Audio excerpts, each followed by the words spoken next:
নমস্কাৰ। সৰু সৰু কিন্তু ভয় লগা কিছু ভৌতিক ঘটনালৈ প্ৰত্যেক দিনাখনৰ দৰে মই ঝৰ্ণা আহিছোঁ আপোনালোকৰ কাষলৈ আৰু আজি লৈ আহিছোঁ নগাঁৱৰ পৰা কুইন দেৱীয়ে লিখি পঠিওৱা একবাৰ শিহৰণকাৰী অভিজ্ঞতা। এই অভিজ্ঞতা আপোনালোকৰ আগত ব্যক্ত কৰাৰ আগতে অনুৰোধ কৰিছোঁ, যদিহে আপুনি মোৰ ইউটিউব চেনেলটো এতিয়াও ছাবস্ক্ৰাইব কৰা নাই, যদি বেয়া নাপায় ছাবস্ক্ৰাইব কৰি থ'ব। ইনষ্টাগ্ৰামত থকা একাউণ্টটো ফ'ল' কৰিবলৈ নাপাহৰিব আৰু ফেচবুকত থকা পেজখনো যদি এতিয়ালৈকে ফ'ল' কৰা নাই তাকো কৰি থ'ব, যাতে মোৰ ভিডিঅ' অহাৰ লগে লগে এটা ন'টিফিকেশ্যন পায়। আৰু আজি এতিয়া আগবাঢ়ো কুইনৰ অভিজ্ঞতাৰ ফালে। এই ঘটনা কুইনহঁতৰ লগত 2024 চনৰ 12 জানুৱাৰীত হৈছিলে। কুইনহঁতৰ ঘৰখন এখন জইণ্ট ফেমিলি। তেওঁলোকৰ বৰ্তাক, বৰমাক, মাক, দেউতাক, কুইন সকলো একেলগে থাকে। আৰু বৰ্তাক কৰ্মসূত্ৰে কাৰ্বি আংলঙত থাকে। তেওঁ এজন শিক্ষক। কিন্তু 2024 চনৰ 12 জানুৱাৰী তাৰিখে কুইনহঁতৰ বৰ্তাকৰ মৃত্যু হয় আৰু তাৰ পাছৰে পৰা তেওঁলোকৰ ঘৰত বিভিন্ন ধৰণৰ ঘটনা ঘটিবলৈ আৰম্ভ হ'ল। বৰ্তাকৰ কাম কাজবোৰ সুকলমে হৈ যোৱাৰ পাছত কুইনহঁতৰ দৈনন্দিন জীৱন আকৌ আৰম্ভ হ'ল। পিছে বৰমাকৰ জীৱন আগৰ দৰে হৈ নাথাকিলে। তেওঁ মনটো মাৰি থকা হ'ল আৰু যিহেতু নিজৰ জীৱন সংগীজনক তেওঁ হেৰুৱালে, গতিকে তেওঁ বৰ মনে মনে থাকে, জুপুকা মাৰি থাকে আৰু সেয়েহে কুইনহঁতৰ মাকে, ওচৰৰ খুৰীয়েকহঁতে, আইতাকহঁতে তেওঁৰ বৰ যত্ন লয়। কিন্তু লাহে লাহে বৰমাকে কিছুমান শব্দ শুনিবলৈ ল'লে। তেওঁ যেতিয়া পাকঘৰত কাম কৰি থাকে, ভাত বনাই থাকে, তেতিয়া তেওঁ পাকঘৰৰ খিৰিকীখনৰ বাহিৰত কোনোবাই খোজকাঢ়ি থকাৰ শব্দ শুনে আৰু সেই খোজৰ শব্দটো তেওঁৰ বিৰাটেই চিনাকি।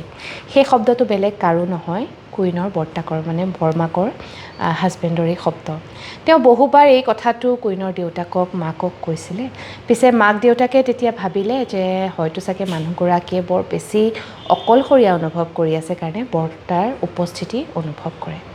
তাৰপিছত এনেকুৱা হ'ল, তেওঁ বৰ্তাকৰ মাত শুনা হ'ল। ৰাতি ৰাতি তেওঁ সাৰ পাই বাহিৰলৈ ওলাই যায়, কুইনৰ বৰ্তাকে মাতিছে বুলি। এনেকুৱা বহুদিন হোৱাৰ পাছত এদিন এনেকুৱা এটা ঘটনা ঘটিলে, যিটো ঘটনাৰ পৰা তেওঁলোকে ভাবিবলৈ বাধ্য হ'ল যে সঁচাকৈয়ে ইমান দিনে বৰ্তাক বৰমাকৰ লগত আছিলে। সেইদিনাখন ৰাতিপুৱাই কুইনৰ দেউতাক, মাক আৰু কুইন কাৰ্বি আংলঙলৈ বুলি ওলালে। কাৰণ বৰ্তাক এটা ভাড়া ঘৰত আছিলে, যিটো ঘৰত থাকি তেওঁ ওচৰৰে স্কুলখনত শিক্ষকতা কৰিছিলে আৰু ওচৰ চুবুৰীয়া মানুহৰ লগত তেওঁৰ বিৰাট ভাল সম্পৰ্ক আছিলে। আৰু স্কুলৰ যিটো ষ্টাফ, সেই ষ্টাফটোৱে বৰ্তাকক বিৰাট ভাল পাইছিলে, বিৰাট মানিছিলে। গতিকে তেওঁ ঢুকোৱাৰ পিছত সেই ঠাইটুকুৰো বৰ উকা উকা হৈ গ'ল। মানুহবোৰে ফোন কৰি খবৰ লৈ থাকে। সেয়েহে কুইনৰ দেউতাকে ভাবিলে যে সৰুকৈ এখন সকাম তেওঁলোকে কাৰ্বি আংলঙতো পাতিবগৈ। সেই কথা ভাবিয়েই তেওঁলোকে সেইদিনাখন ৰাতিপুৱাই কাৰ্বি আংলঙলৈ বুলি ওলালে। আৰু বৰমাক যিহেতু ঘৰত অকলে থাকিব, সেয়েহে ওচৰৰ এগৰাকী আইতাক আৰু খুৰীক সেইদিনা নিশা বৰমাকৰ লগত থাকিবলৈ ক'লে। কুইনৰ মাক দেউতাক আৰু কুইন ওলাই গ'ল কাৰ্বি আংলঙলৈ বুলি। দিনটো ঠিকেই গ'ল। নিশা সোনকালে বৰমাকে ভাত পানী খাই আইতাক আৰু খুৰীয়েকগৰাকীৰ লগত শুই আছে।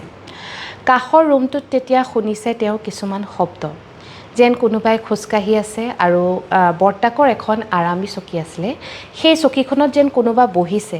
অলপ দেৰি অলপ জুলিছে, আৰামী চকীবোৰ যে এনেদৰে জুলিলে এটা শব্দ হয়, সেই শব্দটো বৰমাকে স্পষ্ট শুনা পাইছে। অলপ দেৰিৰ পাছত আকৌ যেন সেই মানুহজন উঠি ৰুমটোত পাইচাৰি কৰি আছে। সেই শব্দ শুনাৰ পিছত বৰমাকৰ টোপনি ভাঙিলে আৰু তেওঁ আৰু মন দি শুনিবলৈ ল'লে। তেতিয়া বৰমাকে শুনিছে বৰ্তাকৰ মাতত কোনোবাই কৈছে যে এহেঁত ক'লৈ গৈছে। তেতিয়া বৰমাক অলপ সন্মোহিত হোৱা দি হ'ল আৰু প্ৰশ্নৰ উত্তৰ দিবলৈ আৰম্ভ কৰিলে। বৰমাকে কৈছে এহেঁত কাৰ্বি আংলং গৈছে। তেতিয়া বৰ্তাকে ক'লে যে এতিয়ানো আৰু কাৰ্বি আংলঙত কি কাম আছে। তেতিয়া বৰমাকে ক'লে যে আপোনাৰ যিহেতু সকাম ভাগ তাতো পাতিম বুলি আমি ভাবিছিলোঁ, সেয়েহে তাহাঁত তালৈ গৈছে আজি সকাম ভাগ পাতিবলৈ। তেতিয়া বৰ্তাকে কৈছে যে হয় নেকি, তেনেহ'লে মই যাব পাৰোঁ। সেই কথাষাৰ শুনাৰ পাছত বৰমাকে যেন নিজৰ হাজবেণ্ডৰ, নিজৰ স্বামীৰ লগত কথা পাতি আছে। তেওঁ বিৰাট এটা সন্মোহিত পৰিৱেশত আছে, তেওঁ কথাবোৰৰ উত্তৰ দি আছে।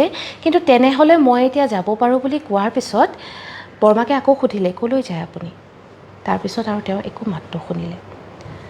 আৰু সেই দিনাখনৰ পৰা বৰ্তাকৰ উপস্থিতি বৰমাকে অনুভৱ নকৰা হ'ল। তেওঁৰ সেই খোজ কঢ়াৰ শব্দ নুশুনা হ'ল, তেওঁক মাতাৰ মাতবোৰ নুশুনা হ'ল আৰু মানে তেতিয়া তেওঁ গম পালে যে সঁচাকৈ চাগে তেওঁ ইমান দিনে তেওঁৰ লগত আছিলে, কিন্তু এতিয়া কাৰ্বি আংলঙৰ ঘৰখনত গৈ সকাম ভাগ পতাৰ পাছত তেওঁ মুক্তি পালে আৰু এই পৃথিৱী এৰি গ'ল। এই ঘটনাটো বৰ আচৰিত, আচহুৱা, কিন্তু কুইনহঁতৰ জীৱনত এটা বৰ ডাঙৰ ঘটনা, যিটোৰ ছাপ তেওঁলোকৰ মনত আজীৱন থাকি যাব। আৰু একো ভয় লগা ঘটনা ঘটা নাছিলে, কিন্তু এটা কথা ঠিক যে তেওঁলোকে অনুভৱ কৰিছিলে বৰ্তাক ঢুকোৱাৰ পাছতো তেওঁৰ হয়তো চাগে মনোবাঞ্ছা সিদ্ধি হোৱা নাছিলে কাৰণে বহুদিনলৈ তেওঁ বৰ্তাকৰ লগত আছিলে।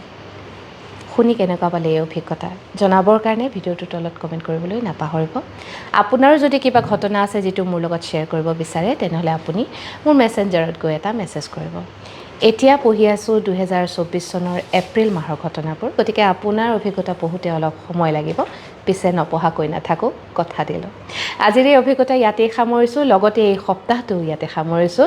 সোমবাৰে এক নতুন ঘটনা, নতুন সপ্তাহলৈ আপোনাৰ কাষ চাপিম। এতিয়ালৈ আহিছোঁ, শুভৰাত্ৰি।